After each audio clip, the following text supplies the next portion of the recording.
Imagine this. You're on a packed train in Tokyo during rush hour. You finally squeeze in, your backpack is on your shoulders, and you're talking excitedly with your friend about how amazing Japan is. After a minute, you notice something strange. No one else is talking. No one is making eye contact.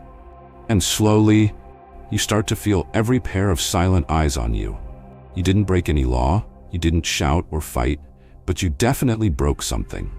That something is what this video is about. Japan is one of the most polite, orderly, and peaceful countries in the world. But behind that peace are unspoken rules. Rules no one writes down. Rules that locals grow up with, and foreigners usually only learn the hard way. Today we're going to walk through 21 of those unspoken Japanese rules, so you don't have to learn them by embarrassment.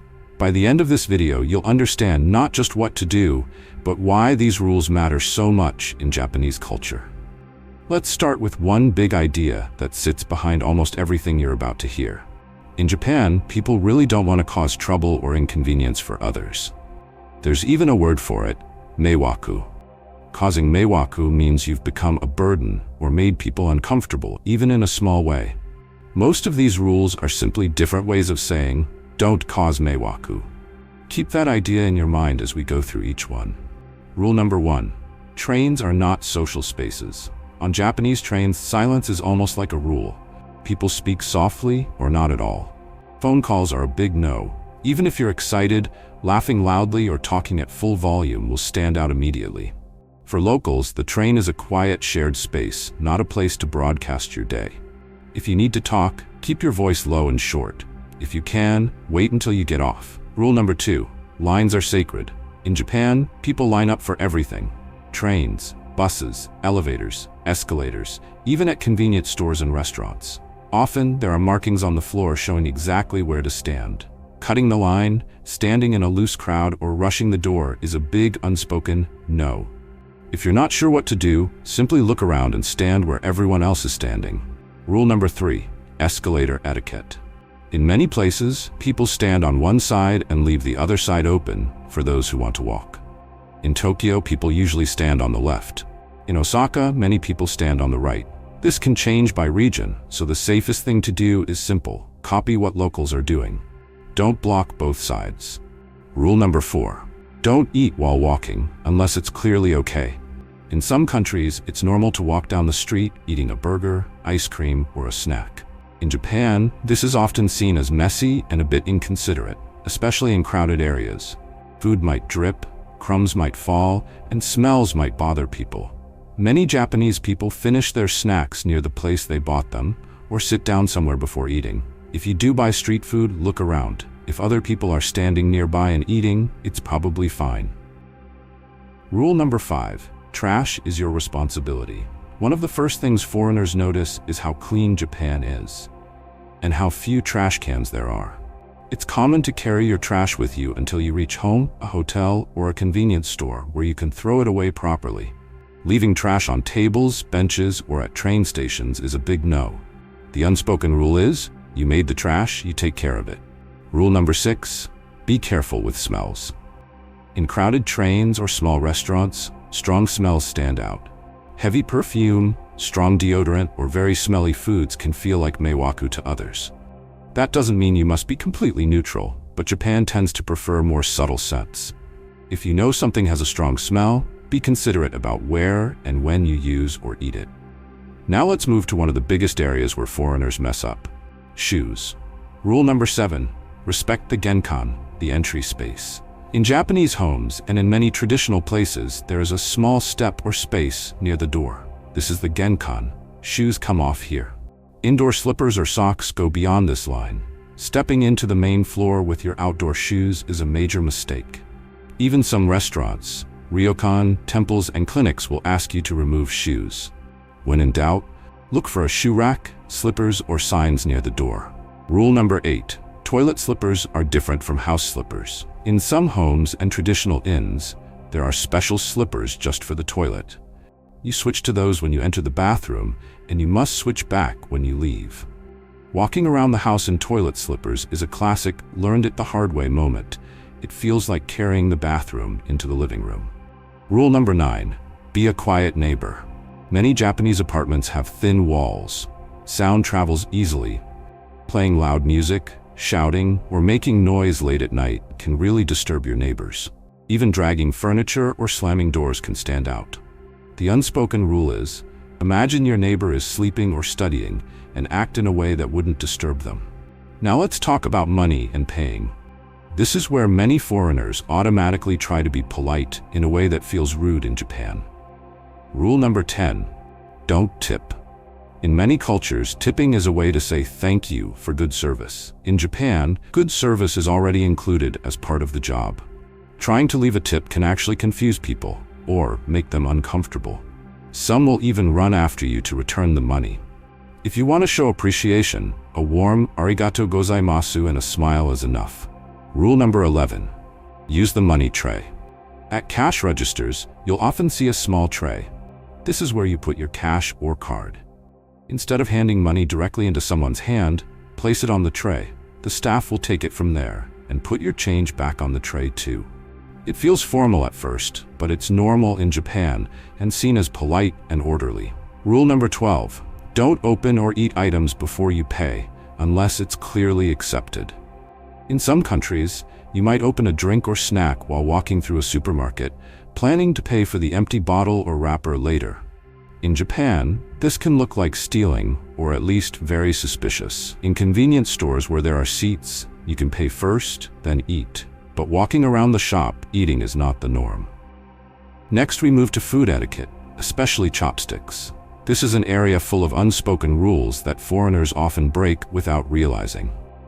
Rule number 13. Never stick your chopsticks upright in rice. Placing chopsticks straight up in a bowl of rice looks very similar to a funeral offering to the dead. Because of that, it's seen as extremely bad manners at the dining table. Instead, place your chopsticks across a chopstick rest, across your bowl, or neatly on the side. Rule number 14. Don't pass food from chopstick to chopstick. During funerals, there is a ritual where bones are passed this way.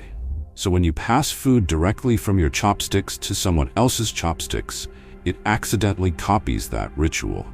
It can feel very uncomfortable for Japanese people. If you want to share, place the food on a small plate and let the other person pick it up from there. Rule number 15. Don't play with your chopsticks.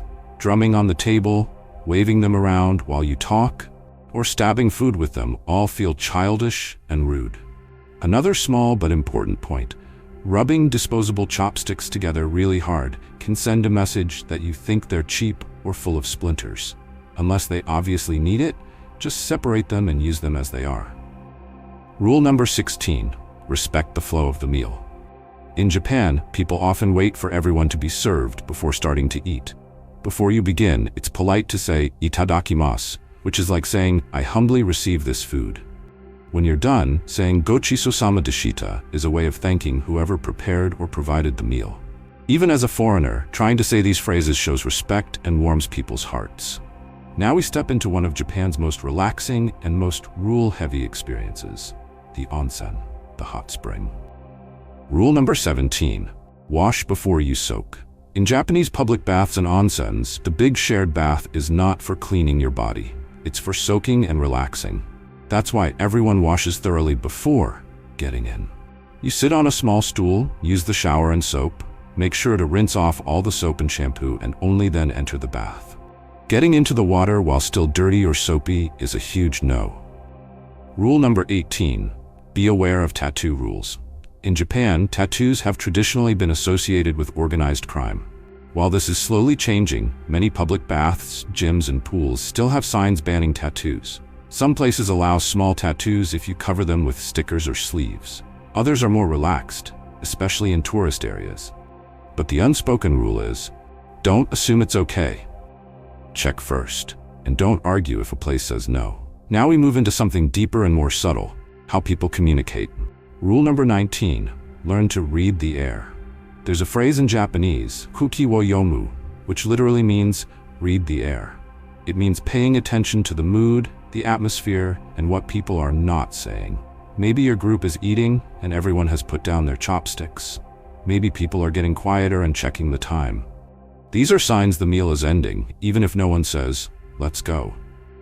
If someone looks uneasy when you raise your voice, that's another sign. In Japan, noticing these small signals is a big part of being considerate. Rule number 20. Maybe often means no. Direct no can feel too harsh or confrontational in Japanese culture. So people may say things like, "It might be difficult," or "maybe another time," or "I'm not sure." For many foreigners, this sounds like a soft yes or "we'll see." But in reality, it often means no. Pushing harder for a clear yes can make things uncomfortable. The unspoken rule is, listen not just to the words, but to the feeling behind them. And finally, we arrive at the golden rule that ties everything together. Rule number 21. When in doubt, don't cause meiwaku. If you're not sure what to do, ask yourself, could this disturb someone? Could this make life harder for others around me? If the answer is yes or even maybe, it's usually better to step back, quiet down, or take up less space.